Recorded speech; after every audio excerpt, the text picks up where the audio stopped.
कवने नगरिया बाबा बोले जुआ सरी बाबा जुआवा में हमारा के हार गईला हो।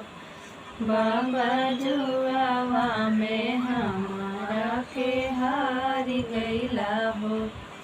आजमगढ़ नगरिया बेटी बोले जुआ सारी बेटी जुआवा में तोहरा के हारी गईली हो। बेटी जुआवा में तोहरा के हारी गईली हो। बेटा पतहिया नहीं हला बाबा बेटा पतहिया नहीं हला बाबा। बाबा जुआवा में हमारा के हारी गईला हो। बाबा जुआवा में हमारा के हारी गईला हो। बेटा पतहिया बेटी अपन धन हो। बेटा पतहिया बेटी अपन धन हो। बेटी तुम्ही हमरे सिरवा के भार रहलू। बेटी तुम्ही हमरे सिरवा के भार रहलू। कवने नगरिया पापा होले जुआ सारी पापा जुआवा में हमारा के हारी गईला हो। पापा जुआवा में हमारा के हारी गईला हो। आजमगढ़ नगरिया पापी होले जुआ सारी बेटी जुआवा में तोहरा के हारी गईली हो। बेटी जुआवा में तोहरा के हारी गईली हो। गुरुआ भैंसिया नहीं हरला पापा गुरुआ भैंसिया नहीं हरला पापा।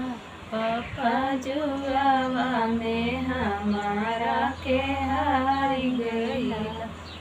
पापा जुआवा में हमारा के हारी गईला। गुरुआ भैंसिया बेटी अपन धन हो। बेटी गुरुआ भैंसिया बेटी अपन धन हो। बेटी दूही हमरे सिरवा के भार रहलू। बेटी तुम्ही हमरे सिरवा के भार रहलू।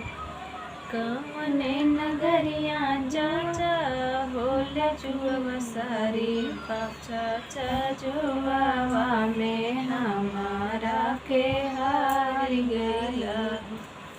चाचा जुआवा में हमारा के हारी गईला हो। आजमगढ़ नगरिया बेटी होले जुआ सारी बेटी आजमगढ़ नगरिया बेटी होले जुआ सारी बेटी जुआवा में तोहरा के हारी गईली हो। बेटी जुआवा में तोहरा के हारी गईली हो। खेतवा भरिया नहीं हरला चाचा खेतवा भरिया नहीं हरला चाचा। चाचा जुआवा में हमारा के हारी गईला हो। चाचा जुआवा में हमारा के हारी गईला हो। खेतिया भरिया बेटी अपन धन हो।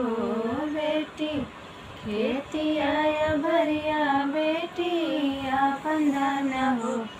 बेटी तुम्ही हमरे सिरवा के भार रहलू। बेटी तुम्ही हमरे सिरवा के भार रहलू।